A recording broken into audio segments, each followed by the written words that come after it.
Saya Hadisah Syahira bersama rakan seperjuangan saya iaitu Nur Fatin Adila dan Hasni Nadirah dari kumpulan 12 bagi kursus GIF 3012 Hukum Adat Melayu Akademi Pengajian Melayu. Okey, sebelum kita mulakan temu bual ni, lebih elok saudari pula memperkenalkan diri.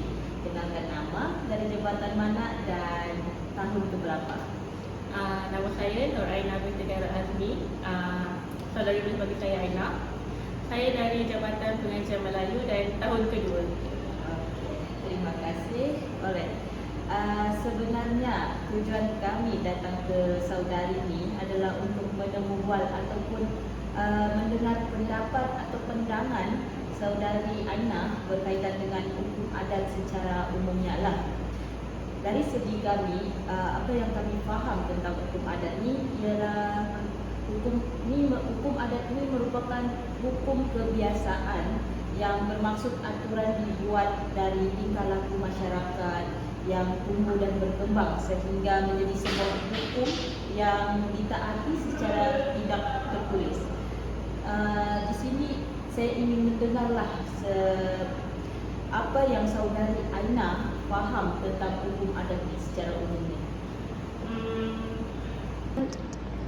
Sebagaimana yang saya ketahui daripada soalan tadi untuk saya jawab, adat merupakan satu perkara seperti tingkah laku yang dijalankan secara turun-temurun.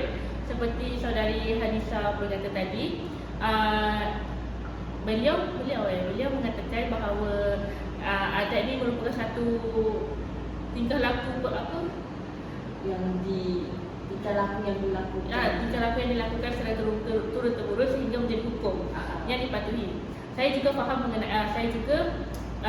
memahami adat, definisi adat itu adalah seperti itu, yang dinyatakan bahawa adat ini merupakan satu peraturan, satu tingkah laku yang menjadi peraturan ataupun hukum yang dipatuhi oleh setiap masyarakat Melayu di tanah air.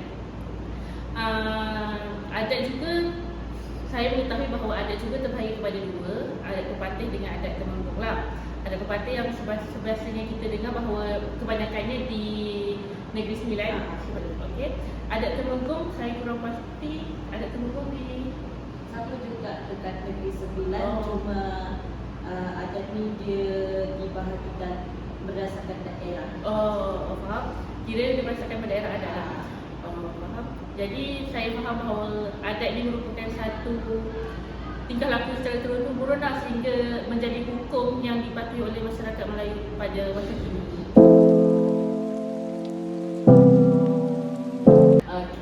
Okey, terima kasih kepada saudari Aina atas jawapan yang diberikan untuk soalan yang pertama. Kita teruskan kepada soalan kedua, kiranya soalan terakhir dari kumpulan kami, iaitu pada pendapat saudari Aina, adakah hukum adat memainkan peranan yang penting dalam masyarakat kini?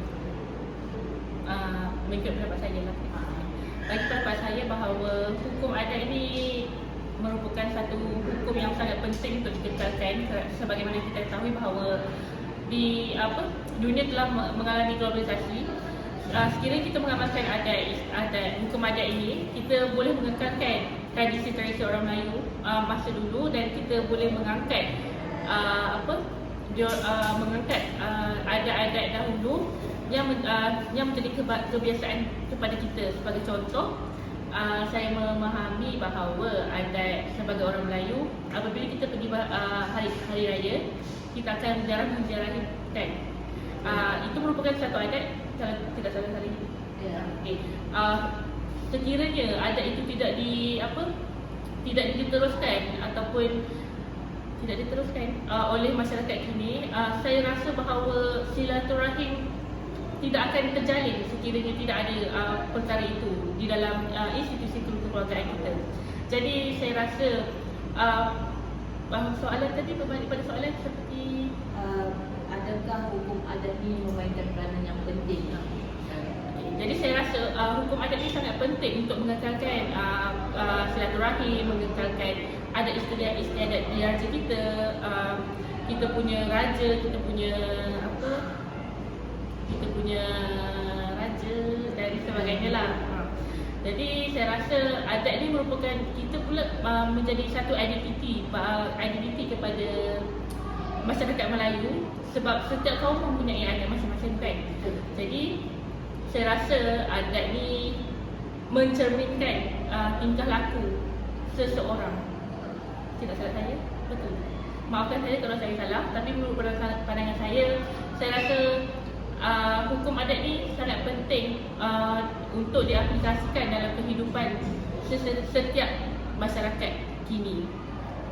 Terutamanya zaman kini telah banyak berlaku pemodenan, so banyak proses modernisasi yang berlaku dalam kehidupan harian kita, sehingga kita melupakan perkara-perkara yang dibawa oleh nenek-nenek, yang dibawa oleh generasi dulu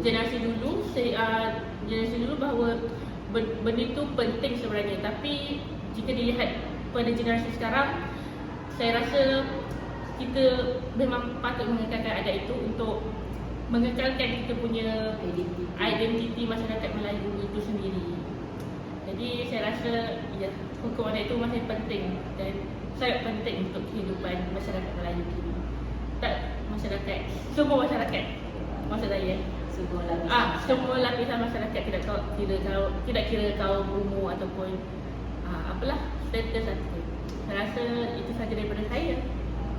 Terima kasih kami ucapkan atas kerjasama yang diberikan oleh saudari Aina, dan terima kasih juga atas pendapat dan pandangan yang dikongsikan berkaitan dengan hukum adat ini. Itu sahaja dari kami ke-12. Terima kasih. Maafkan saya kalau ada salah fakta ataupun salah cakap. Terima kasih. Okey, secara kesimpulannya, apa kumpulan kami yang sampai itu bikat nanti. Okey, secara kesimpulannya, apa yang boleh kami katakan tentang hukum adat ni, ia merupakan satu hukum yang sah yang diakui oleh negara, dan hukum adat ni dia merujuk kepada sistem undang-undang atau norma hukum yang diterapkan dan dihormati dalam masyarakat tradisional atau budaya tertentu. Ia seringkali bersumber daripada adat istiadat, tradisi dan norma-norma sosial yang diwarisi dari generasi ke generasi. Hukum adat memainkan peranan penting dalam mengatur perilaku masyarakat dan menyelesaikan konflik dalam rangkaian nilai dan tradisi setempat. Itu sahaja yang boleh kami simpulkan berkaitan dengan hukum adat ini. Sekian, terima kasih.